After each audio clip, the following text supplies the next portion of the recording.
Arya Manggada seri 4. Sejuknya kampung halaman. Cerita, Esa Mintarja. Audiobook, novel silat. Bab 9. Tantri tidak menjawab. Tetapi ia menjadi kesal bahwa kakaknya justru telah membantu Wisesa. Tetapi dalam pada itu, Sampurna harus menahan tertawanya. Ia tahu bahwa Laksana tadi tentu hanya sekedar mengganggu Wisesa.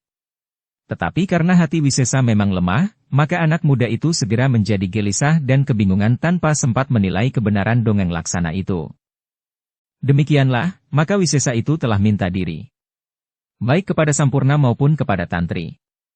Namun tanggapan Tantri ternyata tidak sehangat yang diharapkan oleh Wisesa.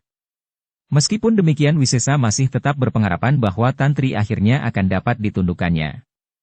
Apalagi jika kemudian gagasannya untuk mencari pemecahan terhadap kesulitan yang dihadapi oleh padukuhan itu berhasil.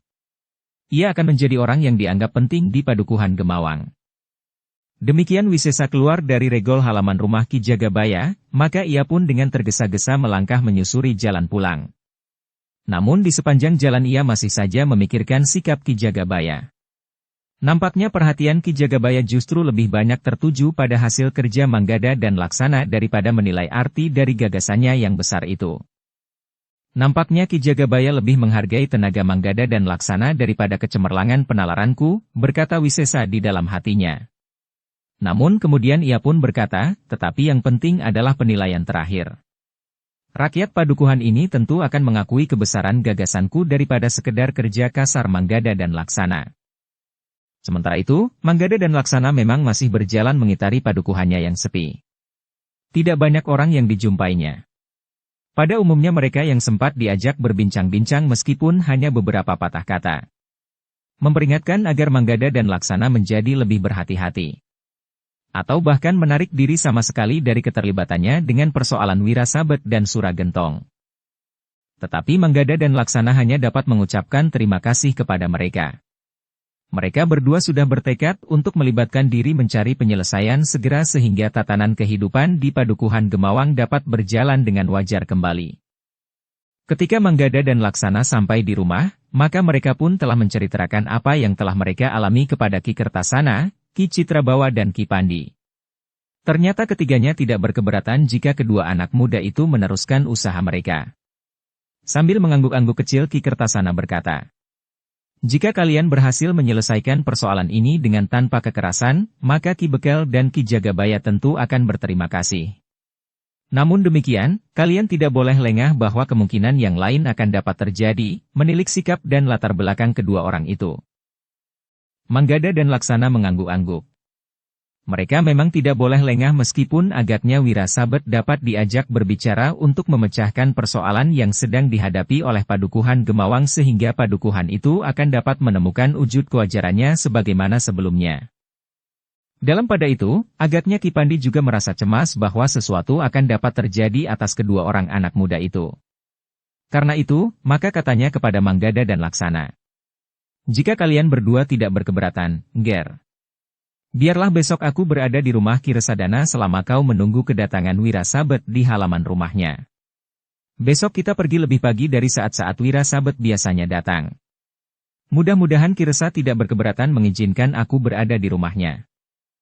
Ternyata Ki Kertasana dan Ki Citrabawa tidak berkeberatan. Mereka meyakini bahwa Ki Pandi adalah orang yang berilmu tinggi, sehingga kehadirannya akan dapat menjadi pelindung bagi Manggada dan Laksana apabila diperlukan. Demikianlah, maka mereka pun telah mengambil beberapa kesepakatan. Justru karena mereka berhadapan dengan orang-orang yang sifatnya masih belum dimengerti sepenuhnya. Menjelang malam, Ki Pandi yang terbiasa duduk-duduk di serambi bersama Manggada dan Laksana telah berada di serambi sebagaimana biasanya setelah mereka makan malam. Namun ketika gelap mulai menyelimuti padukuhan Gemawang, Ki Pandi pun berkata kepada kedua orang anak muda itu. Aku akan melihat halaman rumah Wirasabet itu. Malam-malam begini, bertanya Manggada. Bukankah lebih aman jika aku melakukannya di malam hari? Ki Pandi justru bertanya. Untuk apa Ki Pandi? Bertanya Laksana pula. Aku hanya ingin sekedar melihatnya, jawab Ki Pandi. Tidak lebih dari sebuah lingkungan yang luas, kotor dan bagaikan hutan perdu, berkata Manggada. Ki Pandi tersenyum. Katanya. Kalian tidak usah mengatakannya kepada orang tua kalian. Aku tidak terlalu lama. Manggada dan Laksana mengangguk-angguk. Sementara Ki Pandi pun kemudian turun ke halaman dan melangkah keluar pintu regol. Manggada dan Laksana masih berada di serambi. Lampu minyak yang redup masih berkedipan di pendapa. Apakah Ki Pandi benar-benar akan melihat rumah Wirasabet yang telah kosong itu? Desis Laksana. Mungkin, sahut Manggada, mungkin ada sesuatu yang akan dilakukan besok. Laksana mengangguk-angguk. Tetapi sulit menebak apa yang akan dilakukan oleh orang bongkok itu. Namun keduanya berharap bahwa Ki Pandi akan tetap membantu mereka dalam segala keadaan. Ketika malam menjadi semakin dalam, Ki Kertasana yang melihat Manggada dan Laksana masih duduk di serambi telah mendatanginya dan bertanya. Apakah kalian tidak akan segera pergi tidur? Nanti ayah, jawab Manggada, udara di dalam terasa panas. Apalagi kami memang belum mengantuk. Beruntunglah bahwa Ki Kertasana tidak bertanya tentang Ki Pandi. Sambil melangkah meninggalkan keduanya, Ki Kertasana berkata, segera tidur. Hari sudah larut malam. Baik ayah. Nanti sebentar kami akan segera tidur setelah udara sedikit menjadi sejuk, jawab Manggada. Namun Ki Kertasana itu pun segera hilang di balik pintu. Sementara itu Manggada dan Laksana masih saja duduk di serambi. Mereka masih saja menunggu Ki Pandi yang menurut keterangannya tidak akan terlalu lama. Tetapi ternyata sampai tengah malam, Ki Pandi masih belum kembali. Tetapi aku yakin bahwa ia akan kembali sebelum pagi, desis Manggada. Ya. Tetapi apa jawab kami jika paman atau ayah menanyakannya, desis Laksana. Kita akan berkata berterus terang, jawab Manggada. Laksana mengangguk-angguk. Dengan demikian, maka Laksana justru tidak menjadi gelisah lagi. Namun ternyata seisi rumah itu telah tertidur, sehingga baik Ki Kertasana maupun Ki Citrabawa tidak lagi keluar dan bertanya apapun lagi kepada kedua orang anak muda itu. Meskipun demikian, ketika dini hari tiba, kedua anak muda itu menjadi gelisah lagi.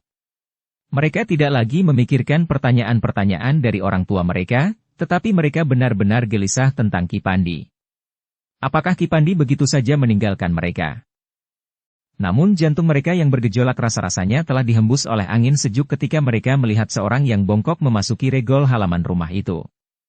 Berbaring Manggada dan Laksana bangkit berdiri. Sementara Ki Pandi justru mengerutkan dahi. Kalian belum tidur, bertanya Ki Pandi. Kami menunggu, jawab Manggada. Kenapa? Apakah kalian menduga bahwa aku tidak akan kembali, bertanya Ki Pandi. Bukan begitu, Ki Pandi. Tetapi rasa-rasanya tidak adil jika kami tidur nyenyak sementara Ki Pandi sibuk sendiri sampai dini hari, jawab Manggada. Namun ternyata ia tidak dapat menyembunyikan perasaan dan berkata dengan jujur. Tetapi di samping itu, kami memang merasa cemas justru pada saat-saat yang menjadi semakin gawat. Ki Pandi yang kemudian juga duduk di amben di serambi itu tertawa. Katanya, kalian sudah bukan anak-anak lagi. Tetapi baiklah. Sekarang tidurlah. Aku juga akan tidur. Bukankah masih ada waktu untuk beristirahat? Manggada dan Laksana pun bangkit berdiri pula ketika Ki Pandi kemudian pergi ke biliknya. Namun Manggada dan Laksana masih juga berbicara di antara mereka tentang Ki Pandi yang pergi sampai dini hari. Meskipun Manggada dan Laksana baru tidur setelah dini, namun seperti biasanya mereka bangun pagi-pagi dan melakukan pekerjaan sehari-hari mereka. Mengisi jambangan di pakiwan dan mengisi gentong di dapur. Seperti yang sudah direncanakan, maka Manggada dan Laksana hari itu berangkat lebih pagi dari hari-hari sebelumnya. Mereka pergi bersama Ki Pandi yang akan berada di rumah Ki Resadana jika Ki Resa tidak berkeberatan.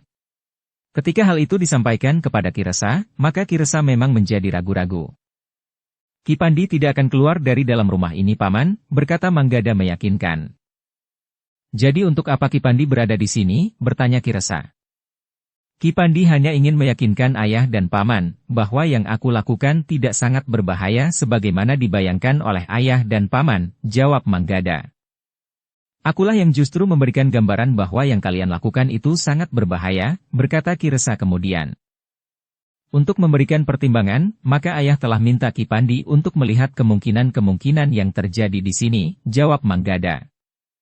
Ki Resadana akhirnya berkata sambil menarik nafas dalam-dalam, baiklah. Tetapi aku minta Ki Pandi tidak menampakkan diri apapun yang terjadi, ia orang asing di sini sehingga akan dapat menarik perhatian dan bahkan mungkin menimbulkan persoalan yang berkepanjangan. Ki Pandi pun menyahut sambil mengangguk-angguk, aku akan tetap berada di dalam Kiresa. Aku juga tidak akan berani keluar rumah, apalagi jika orang-orang yang ditakuti itu sudah datang, aku hanya ingin mendengarkan dari dalam rumah ini sejauh dapat aku tangkap dengan telinga tuaku. Ya. Sebagian pembicaraan di sebelah dinding memang dapat didengar jika kita berdiri melekat di dinding halaman di belakang Gandok, jawab Kiresa. Jika kita berdiri di tempat itu, apakah kita dapat dilihat dari luar halaman ini? Tidak, jawab Kiresa. Aku juga sering mendengarkan pembicaraan anak-anak itu dengan wirasabet dari belakang dinding justru karena aku mencemaskan keadaan mereka. Tetapi jika orang-orang di halaman sebelah meloncati dinding batas halaman itu, mereka akan melihat bahwa kita sedang memperhatikan dan mendengarkan pembicaraan mereka. Ki Pandi mengangguk-angguk. Katanya kemudian, jika demikian aku akan dapat mendengarkan dari balik dinding itu. Tetapi kita harus berhati-hati. Jika nafas kita dapat didengar dari sebelah, maka nasib kita akan menjadi sangat buruk. Ki Pandi masih saja mengangguk-angguk. Katanya, aku akan berhati-hati, karena aku tahu akibat yang terjadi jika mereka mengetahuinya. Dukung channel Novel Silat dengan subscribe, follow, like, komen dan share. Demikianlah, Ki Resadana memang tidak dapat menolak meskipun sebenarnya lebih baik baginya jika tidak ada orang lain di halaman rumahnya. Demikianlah, maka Manggada dan Laksana pun kemudian telah memasuki halaman rumah Wirasabet yang kotor itu. Seperti kemarin, mereka menunggu Wirasabet datang untuk memberi keterangan apakah Wirasabet dan Sura Gentong bersedia untuk berbicara dengan para bebahu padukuhan Gemawang. Seperti yang dijanjikan, maka Wirasabet telah datang pada waktunya. Seperti kemarin, Wirasabet datang bersama Pideksa dan dua orang kawannya. Manggada dan Laksana pun segera menyongsongnya. Dengan nada tinggi Manggada berkata, "Selamat pagi Paman. Kami juga baru saja datang." Wirasabet mengangguk sambil menjawab. "Selamat pagi. Kami datang sedikit lebih siang dari kemarin." "Aku kira tidak Paman. Matahari itu baru saja naik sepenggalah. Sinarnya belum menggatalkan kulit." "Baiklah," berkata Wirasabet kemudian dengan nada yang justru agak lunak. "Aku akan langsung pada persoalannya." "Iya, Paman. Kami memang menunggu-nunggu," desis Manggada. "Aku sudah membicarakan pesan para bebahu padukuhan ini. Aku sudah berbicara dengan Sura Gentong dan Ki Sapa Aruh. Tetapi ternyata mereka berpendapat lain," jawab Wirasabet. "Maksud Paman?" bertanya Manggada dengan jantung yang berdebar-debar. "Aku semula setuju untuk berbicara, mencari kemungkinan-kemungkinannya. Kami akan mengajukan syarat-syarat untuk menapak pada satu keadaan yang lebih baik daripada sekarang. Tetapi banyak yang tidak aku mengerti. Sura Gentong dan Ki Sapa Aruh banyak memberikan pengertian kepadaku, bahwa usaha itu tidak lebih dari satu jebakan dan pengkhianatan," jawab Wirasabet. "Kenapa sebuah jebakan dan pengkhianatan? Apakah Paman kira, kami masih mempunyai kemungkinan untuk menjebak Paman?" bertanya Manggada. "Segala kemungkinan dapat terjadi, Manggada," sahut Pideksa. "Kami sudah membicarakannya dengan panjang lebar. Hampir saja aku terpengaruh oleh kenangan masa kanak-kanakku, sehingga aku mencoba menentang sikap Paman Sura Gentong. Namun setelah aku mendapat penjelasan dari Paman Sura Gentong dan Ki Sapa Aruh, aku baru menyadari bahwa pembicaraan tidak akan membuahkan apa-apa bagi kami selain kemungkinan buruk itu. Jebakan dan pengkhianatan. Paman," Manggada berusaha menjelaskan, "kami bersikap jujur. Jika kami menjebak Paman, kenapa tidak kami lakukan sekarang atau saat Paman memasuki padukuhan ini besok atau lusa atau kapan saja?" "Tidak Paman. Kami tidak mempunyai keberanian untuk itu. Sementara itu, orang-orang padukuhan ini menganggap bahwa melihat Paman dari kejauhan saja akan dapat mendatangkan malapetaka baginya dan keluarganya. Siapa yang berani menyebut nama Paman dan apalagi mencerca nama Paman, maka rasa-rasanya orang itu akan tersuruk ke dalam bencana. Nah, dalam keadaan yang demikian, siapa yang berani menjebak dan berkhianat kepada Paman Wirasabet, Paman Sura Gentong dan Ki Sapa Aruh yang belum aku kenal?" "Luar biasa," Pideksalah yang berdesis, "kau adalah anak muda yang sangat berani. Selama ini aku mengamati tingkah laku orang-orang padukuhan ini. Tidak seorang pun yang berani berpapasan dengan ayah dan paman Suragentong. Seperti yang kau katakan, siapa yang sempat melihat ayah dan paman dari kejauhan, mereka akan mengalami malapetaka. Tetapi ternyata bahwa kau masih juga berani menemui ayah sekarang ini. Aku terlalu yakin akan maksud baikku Pideksa. Aku yakin pula bahwa Paman Wirasabet masih juga sempat mendengarkan kata nuraninya sebagai anak kampung halaman ini. Dasar itulah yang mendorong aku untuk berani melakukan hal ini sekarang. Seberapa dalam dendam terpahat di hati Paman Wirasabet dan Paman Suragentong, sedalam dendam yang terukir di hati Ki Jagabaya, namun aku yakin bahwa lebih dalam lagi hasrat yang mendorong Paman dan Ki Jagabaya untuk menemukan satu landasan awal bagi masa depan padukuhan ini. Wirasabet itu pun menarik nafas dalam-dalam. Sementara Pideksa itu pun berkata, aku mengerti Manggada. Tetapi ayah tidak berdiri sendiri. Itulah sebabnya, ayah tidak dapat mengambil keputusan sendiri, apalagi yang menyimpang dari rencana yang sudah disusun dengan mapan oleh ayah, paman dan Ki Sapa Aruh. Manggada termangu-mangu sejenak. Namun tiba-tiba saja Manggada dan Laksana terkejut. Seorang yang berwajah garang memasuki halaman rumah yang kotor itu. Suragentong. Dengan wajah yang garang ia memandang Manggada dan Laksana yang sedang berbicara dengan Wirasabet. Paman Suragentong, sapa Manggada. Tetapi sikap Suragentong memang berbeda dengan sikap Wirasabet. Ketika Manggada beringsut untuk mendekat, Suragentong berkata lantang. Tetap di tempatmu, aku akan pancung kepalamu. Manggada tertegun sejenak. Namun seperti juga Laksana, maka Manggada pun segera mengetahui bahwa ternyata Suragentong jauh lebih kasar dari Wirasabet. Inikah bocah edan itu, geram Suragentong. Ia baru pulang beberapa hari yang lalu, Paman, Pideksa yang menjawab. Aku tidak peduli. Orang-orang yang berani menatap wajah Wirasabet dan Suragentong akan dibuat jera untuk selama-lamanya, berkata Suragentong. Maksud Paman, bertanya Pideksa. Orang itu akan menjadi buta. Tetapi bagi orang yang belum mengenal kami dengan baik, maka dosanya akan diperingan. Ia akan menjadi buta matanya sebelah. Itu tidak perlu, desis Wirasabet. Ia benar-benar orang baru di sini, sambung Pideksa. Aku tidak peduli. Tetapi ia adalah kaki tangannya Jagabaya yang tamak itu.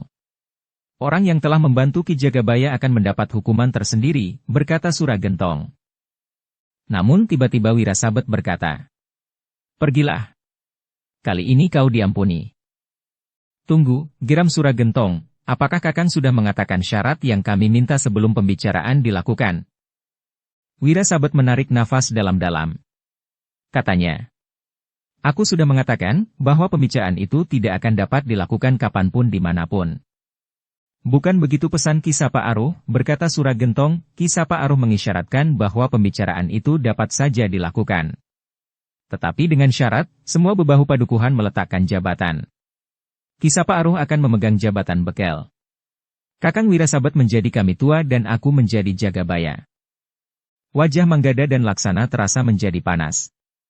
Namun keduanya tidak mengatakan sesuatu. Sementara itu Wirasabet berkata lagi. Cepat pergi. Kalian diampuni kali ini. Tetapi untuk selanjutnya, jika kalian berani menatap wajah kami, maka mata kalian akan menjadi buta. Masih belum selesai, berkata Suragentong, masih ada satu syarat lagi. Karena Ki Jagabaya telah membunuh perempuan calon istriku, maka ia harus menggantinya. Aku inginkan Tantri menjadi istriku. Telinga Laksana bagaikan tersentuh bara. Namun ketika ia beringsut, maka Manggada telah menggamitnya. Namun dalam pada itu, sebelum Wirasabet mengusir lagi kedua anak muda itu, Suragentong justru berkata, aku akan pergi. Jika aku lebih lama di sini, aku akan benar-benar membuat sebelah mata anak-anak itu menjadi buta. Tanpa menunggu jawaban, maka Suragentong itu pun segera meninggalkan halaman rumah Wirasabet itu. Wirasabet, Pideksa dan kedua orang kawannya termangu-mangu sejenak. Namun kemudian Wirasabet itu pun berkata, sebaiknya kau tidak melibatkan diri dalam hal ini. Temui Ki Jagabaya, katakan syarat yang sudah terlanjur diucapkan oleh Suragentong itu yang semula ingin aku sembunyikan saja. Kemudian kau menarik diri dari persoalan ini. Sebaiknya kalian selalu berada di rumah. Agaknya itu akan lebih baik bagi kalian. Manggada dan Laksana tidak menjawab. Sementara itu Pideksa berkata, "Bukankah segala-galanya sudah berubah? Aku tidak dapat menjadi cengeng dengan mengenang masa lalu, karena masa lalu tidak akan pernah datang kembali, betapapun kerinduan menusuk sampai ke pusat jantung. Hati-hatilah Manggada. Sebaiknya kau minggir saja dari persoalan ini. Aku tahu bahwa kau tentu berkeberatan. Kau termasuk anak yang keras kepala, berani dan bengal. Tetapi kau cerdas dan bandel." Pideksa tidak menunggu jawaban. Ia pun kemudian memberi isyarat kepada ayahnya untuk meninggalkan tempat itu. Namun di regol ia berkata, "Ayah masih tetap mengizinkanmu memanjat pohon duet dan pohon manggis itu." Manggada dan Laksana sama sekali tidak menjawab. Baru setelah mereka pergi, keduanya menarik nafas dalam-dalam. Suragentonglah yang sudah menjadi gila, geram Manggada. Nampaknya tidak ada jalan lain kecuali dengan kekerasan, desis Laksana. Manggada menarik nafas dalam-dalam. Namun dalam pada itu, keduanya terkejut ketika mereka mendengar semak tersibak. Ketika mereka berpaling dan bergeser selangkah, maka mereka melihat sekilas 2 ekor harimau hilang di balik semak-semak yang banyak terdapat di halaman yang luas itu. Kedua orang anak muda itu saling berpandangan. Mereka pun yakin bahwa kedua ekor harimau itu adalah harimau Ki Pandi. Mereka pun segera tahu pula bahwa selama Ki Pandi pergi semalam, tentu Ki Pandi telah memanggil harimaunya. Kecuali dengan serulingnya, Ki Pandi mempunyai cara berhubungan dengan kedua ekor harimaunya dari jarak jauh, berkata Manggada kemudian. Laksana mengangguk-angguk. Namun ia pun bergumam. Kenapa Wirasabet dan Suragentong tidak kita selesaikan sama sekali? Kita tahu di sini ada Ki Pandi. Apalagi ada 2 ekor harimaunya. Seandainya Kisapa Aruh dan orang-orangnya masih mendendam, maka kekuatan mereka telah jauh menyusut tanpa Wirasabet dan Suragentong. Tetapi sasaran dendam Kisapa Aruh tentu tidak pandang bulu. Orang-orang padukuhan ini akan mengalami nasib buruk, karena kita tidak akan dapat berada di segala tempat. Sementara Kisapa Aruh akan dapat mengirimkan orang-orangnya kemanapun yang dikehendaki, jawab Manggada. Laksana menarik nafas dalam-dalam. Tetapi ia pun kemudian mengangguk sambil berdesis. Ya, Kisapa Aruh dapat berbuat licik sekali. Kecuali jika kita sempat mematangkan perlawanan orang-orang padukuhan ini, berkata Manggada. Laksana tidak menjawab. Tetapi ia masih saja mengangguk-angguk. Demikianlah, maka Manggada dan Laksana pun kemudian keluar dari halaman rumah yang kotor itu. Demikian mereka turun ke jalan, maka mereka pun melihat Ki Pandi dan Ki Resadana keluar dari pintu regol. Nampaknya sulit untuk dapat berbicara dengan mereka, berkata Laksana. Kami dari balik dinding mendengar pembicaraan kalian dengan Wirasabet dan kemudian Suragentong, berkata Ki Pandi. Kami berdua akan berbicara dengan Ki Jagabaya, berkata Manggada. Tetapi siapa yang dimaksud dengan Tantri, bertanya Ki Pandi. Harimaunya dari jarak jauh, berkata Manggada kemudian. Seorang gadis kemarin sore, Ki Resadana lah yang menyahut. Umurnya masih belum setua Pideksa. Ya, lebih muda dari Pideksa. Ia pantas menjadi anak bungsu Suragentong jika ia mempunyai 10 orang saudara, sahut Laksana. Ki Pandi mengangguk-angguk. Katanya, nampaknya memang sulit untuk berbicara dengan Suragentong. Sebenarnya tanpa pengaruh Suragentong dan Kisapa Aruh, Wirasabet masih dapat diajak berbicara. Tetapi tidak demikian halnya dengan Suragentong. Ki Resa mengangguk-angguk. Namun dengan nada cemas ia berkata, sudahlah Ngger. Sebaiknya kalian berdua tidak usah turut campur. Atau bahkan sebaiknya kalian kembali saja ke tempat kalian selama ini tinggal. Mungkin kami berdua dapat mengungsi, Paman. Tetapi bagaimana dengan ayah dan ibu, jawab Manggada. Jika perlu bawa saja ayah dan ibu kalian bersama kalian, jawab Ki Resa. Nampaknya ayah dan ibu tentu berkeberatan. Di sini mereka dilahirkan. Di sini sawah dan tanah pategalan mereka digelar. Apakah semuanya itu harus ditinggalkan tanpa melakukan pembelaan sama sekali? Pembelaan? Apa maksudmu? Apakah kalian akan melawan Wirasabet dan Suragentong, bertanya Ki Resa. Jika tidak demikian, maka setidak-tidaknya kami mendapatkan penyelesaian yang terbaik, jawab Manggada. Ki Resa menarik nafas dalam-dalam, ia sudah berusaha menemui orang tua kedua anak muda itu. Namun ternyata kedua anak muda itu sama sekali tidak menarik diri. Bahkan orang tua mereka agaknya tidak dengan keras melarang mereka. Namun dengan demikian, timbul sedikit sentuhan di hati Ki Resadana. Jika anak-anak yang untuk waktu yang lama sudah meninggalkan kampung halamannya masih menganggap perlu untuk berbuat sesuatu bagi kebaikan padukuhannya, apakah Ki Resa justru akan mengingkari tugas-tugas semacam itu? Namun bagaimanapun juga yang dilakukan oleh anak-anak muda itu memerlukan keberanian. Dan keberanian itu tidak dimilikinya dan tidak pula dimiliki oleh orang-orang padukuhan itu. Dalam pada itu, maka Manggada, Laksana dan Ki Pandi pun kemudian telah minta diri kepada Ki Resa. Mereka akan memberikan laporan tentang kewajiban yang mereka pikul untuk bertemu dan berbicara dengan Wirasabet dan bahkan Suragentong kepada Ki Jagabaya. Ki Resa pun kemudian hanya dapat menggeleng-gelengkan kepalanya melihat kesungguhan kedua orang anak muda itu untuk berbuat sesuatu bagi padukuhan mereka. Seperti yang direncanakan, maka kedua orang anak muda itu memang pergi ke rumah Ki Jagabaya. Namun Ki Pandi tidak pergi bersama mereka. Tetapi Ki Pandi berniat langsung kembali ke rumah Ki Kertasana. Namun sebelum mereka berpisah, Laksana sempat bertanya, apakah kedua ekor harimau itu akan tetap berada di sana? Tidak. Biarlah malam nanti keduanya kembali ke hutan. Tetapi tidak perlu hutan yang kita pergunakan untuk Tapangidang itu. Tetapi hutan yang lebih dekat di sebelah barat padukuhan ini. Meskipun hutan itu kecil, namun kedua ekor harimau itu tidak akan menjadi kelaparan sebagaimana jika keduanya tetap berada di halaman rumah itu. Bahkan jika keduanya kelaparan, mereka akan dapat berbuat hal-hal yang tidak sepatutnya mereka lakukan. Apakah mereka dapat menyerang seseorang? Bertanya Laksana. Tanpa perintahku tidak. Tetapi mereka sering melakukannya terhadap seekor ternak, jika benar-benar kelaparan, jawab Ki Pandi. Manggada dan Laksana mengangguk-angguk. Sementara itu, maka mereka pun telah sampai ke simpang 3. Manggada dan Laksana berbelok ke kiri, sedangkan Ki Pandi berbelok ke kanan. Demikianlah, beberapa saat kemudian, maka keduanya telah sampai di rumah Ki Jagabaya. Ternyata Ki Jagabaya tidak sedang bepergian. Namun, lebih dahulu dari mereka berdua, Wisesa telah berada di rumah itu pula. Sampurna seperti biasanya mempersilahkan Manggada dan Laksana duduk di serambi bersama Wisesa. Kepada tantri yang ada di dapur, Sampurna minta agar ia membuat minuman lagi bagi kedua orang tamu yang datang kemudian itu. Seterusnya Sampurna telah menemui ayahnya untuk memberitahukan kedatangan Manggada dan Laksana. Baiklah, berkata Ki Jagabaya, sebentar lagi aku datang. Ketika kemudian Sampurna duduk lagi di serambi, maka tantri telah menghidangkan minuman dan makanan bagi Manggada dan Laksana yang duduk bersama Wisesa.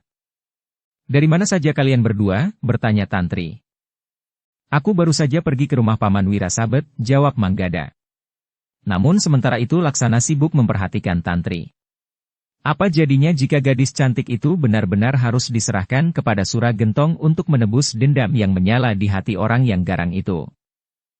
Apakah kalian bertemu dengan Wirasabet? Bertanya tantri pula. Ya, jawab Manggada, bahkan juga Paman Suragentong. Jadi kalian bertemu juga dengan Suragentong? Bertanya Sampurna. Ya, Manggada mengangguk-angguk. Lalu katanya pula, karena itu aku langsung datang kemari untuk melaporkannya kepada Ki Jagabaya. Apa kata mereka? Bertanya Wisesa, apakah mereka menerima gagasan besarku demi kesejahteraan padukuhan ini? Manggada termangu-mangu sejenak. Namun Sampurnalah yang menjawab. Biarlah kita menunggu ayah. Manggada dan Laksana akan memberikan laporan kepada ayah. Apa bedanya? Aku adalah seorang yang telah melahirkan gagasan besar itu, berkata Wisesa, bukankah kita akan membicarakan bersama pada akhirnya? Baiklah, berkata Sampurna, karena itu, sebaiknya kita menunggu ayah. Wisesa mengerutkan dahinya. Sebelum ia menjawab tantri telah bangkit dan melangkah meninggalkan serambi itu. Sejenak kemudian, maka Ki Jagabaya pun telah ikut duduk di serambi itu bersama Manggada, Laksana dan Wisesa. Ki Jagabaya itu pun segera bertanya. Apakah kau bertemu dengan Wirasabet dan Suragentong? Ya, Ki Jagabaya. Aku telah bertemu dengan mereka berdua. Apakah kau membicarakan tentang satu kemungkinan untuk mengadakan satu pembicaraan? Bertanya Ki Jagabaya. Ya, sesuai dengan gagasanku, sahut Wisesa. Manggada memandang Wisesa sekilas.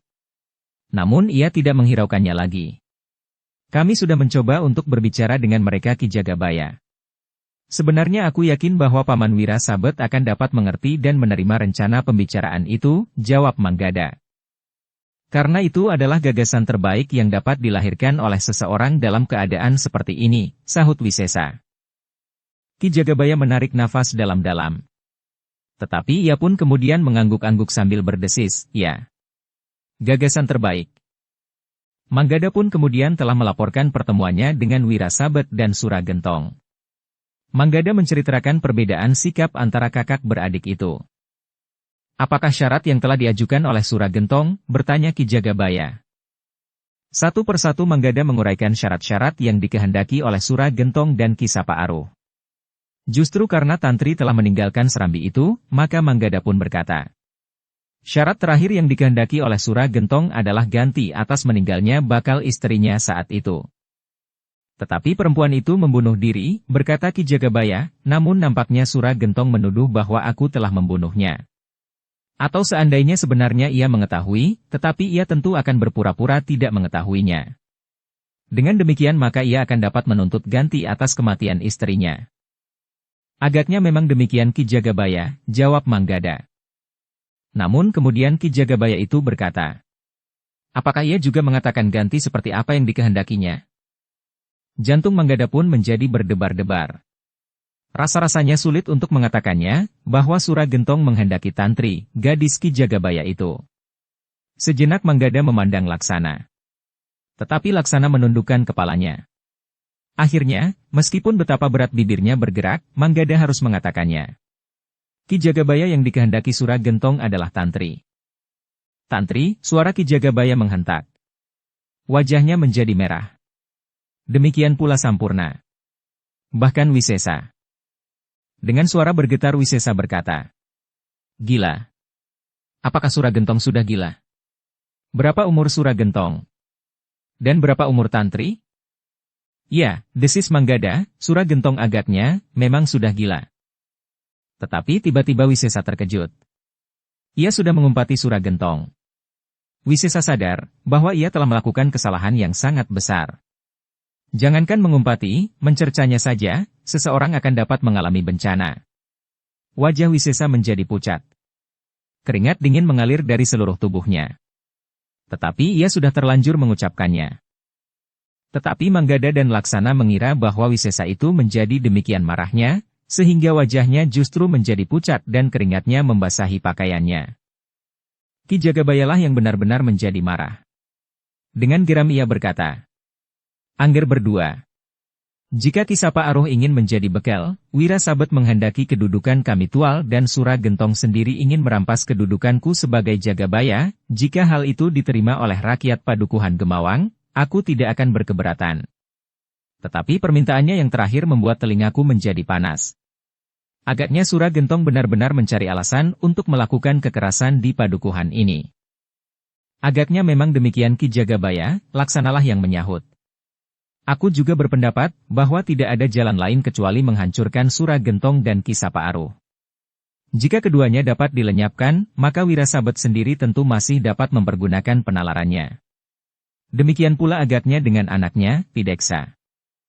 Manggada dan Laksana, berkata Ki Jagabaya kemudian, aku berterima kasih atas kesediaan kalian membantu mencari penyelesaian sebaik-baiknya atas persoalan yang terjadi di Padukuhan ini. Tetapi ternyata kalian telah terbentur pada sikap yang keras dan menyakitkan hati. Itu bukan salah kalian. Karena itu, agaknya aku tidak mempunyai pilihan lain. Aku akan mempersiapkan diri menghadapi mereka apapun yang terjadi. Mungkin keluarga kami akan ditumpas habis. Tetapi aku tidak berkeberatan karena aku menganggap hal itu lebih baik daripada memenuhi permintaan mereka. Ki Jagabaya tidak sendiri, berkata Laksana, sejak kami menghadap, kami sudah menyatakan bahwa keluarga kami akan berdiri di belakang Ki Jagabaya. Apapun yang terjadi, karena padukuhan ini adalah padukuhan kami, kampung halaman kami. Tetapi kau tahu bahwa Wira Sabet dan Suragentong memiliki kekuatan yang besar sehingga melawan mereka akan dapat berakibat sangat buruk, berkata Ki Jagabaya. Itu sudah kami perhitungkan, jawab Manggada. Ki Jagabaya mengangguk-angguk. Katanya, aku sangat berterima kasih. Nanti aku akan menemui Ki Bekel. Aku akan minta pendapatnya untuk yang terakhir kalinya. Jika Ki Bekel masih saja ragu-ragu, aku akan meninggalkannya. Dalam pada itu, tiba-tiba saja Sampurna berkata kepada Wisesa, bagaimana dengan kau Wisesa? Kau sudah mendengar betapa menyakitkan hati tuntutan Suragentong itu? Gagasanmu yang besar itu ternyata merupakan satu alasan yang paling baik bagi Suragentong untuk menghina keluarga kami. Nah, kami memang harus mempertimbangkannya, apakah kami akan menyerahkan Tantri atau tidak. Tentu tidak, desis Wisesa. Sampurna termangu-mangu sejenak. Namun dalam kekalutan pikiran, Ki Jagabaya mengerti maksud anak laki-lakinya. Karena itu, ia tidak menyela pembicaraan anaknya dengan Wisesa. Sementara itu, Sampurna pun bertanya. Apa yang harus kita lakukan jika Suragentong itu datang kemari dan minta untuk membawa Tantri sekarang ini? Wajah Wisesa yang pucat menjadi semakin pucat. Setiap kali ia teringat bahwa ia terlanjur mengumpati Suragentong. Satu tindakan yang sangat disesalinya. Namun tiba-tiba Sampurna bertanya. Jika Suragentong itu datang untuk mengambil Tantri, apakah kau bersedia menghalanginya dengan cara apapun juga? Wisesa tergagap. Ia tidak dapat segera menjawab pertanyaan itu. Bahkan rasanya ia menjadi semakin ketakutan, sehingga tubuhnya menjadi sangat dingin. Karena Wisesa tidak segera menjawab, maka Sampurna berkata. Tetapi aku yakin, bahwa akan ada orang yang membantu kami mempertahankannya seandainya kau tidak bersedia melakukan itu Wisesa. Perasaan Wisesa justru telah terguncang-guncang, ia menjadi sakit hati jika ada orang yang berjasa melindungi Tantri. Tetapi ia sendiri tidak berani melakukannya, karena Wirasabet dan Suragentong tidak ubahnya sebagai siluman yang sangat menakutkan baginya. Namun justru karena itu, maka Wisesa bahkan menjadi bagaikan orang yang kehabisan akal. Keringatnya sajalah yang mengalir semakin deras. Manggada dan Laksana yang mengerti maksud Sampurna, sama sekali tidak menyahut. Mereka bahkan hanya berdiam diri saja. Namun akhirnya Sampurna pun tidak lagi menyudutkan Wisesa. Tetapi ia berkata bersungguh-sungguh kepada Manggada dan Laksana. Jika demikian, maka kita harus mempersiapkan diri sebaik-baiknya. Setiap saat suasana yang panas ini akan dapat meledak. Kami menunggu perintah Ki Jagabaya, berkata Manggada, jika kami mendengar isyarat, kami akan segera datang. Baiklah, Ki Jagabayalah yang menyahut, seperti yang aku katakan tadi, aku akan menemui Ki Bekel. Keadaan sudah memuncak.